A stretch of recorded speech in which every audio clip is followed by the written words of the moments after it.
Hi everyone, Brittany with Antique Stoves. We're here to continue talking about our Hearthmaster 240 and the easy operations of it. So you're going to see on the front of your firebox, that's going to be your draft control. When you're starting the fire, you want to make sure that that draft control is all the way open. Underneath that is your ash pan. Make sure that that's empty when you're starting so that you have a good airflow coming through the bottom.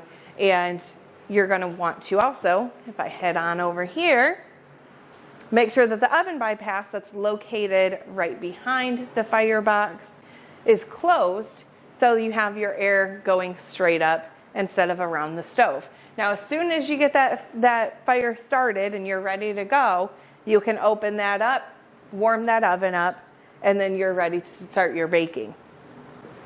The top of the stove is going to heat up within about 5 minutes of you starting your fire. So you're ready to cook your grits, your bacon, your eggs, whatever it is that you're wanting to cook. But I suggest bacon because everything's better with bacon. Right over here, that's going to be your handle. We have had a fire going here for about 45 minutes, an hour, and our oven is setting at a nice 350. And so we are ready to start cooking. If you have any other questions, feel free to give me a call, 517-767-3606, or you can also contact me at antiquestoves.com or sales@antiquestoves.com is our email. Have a great day, everyone.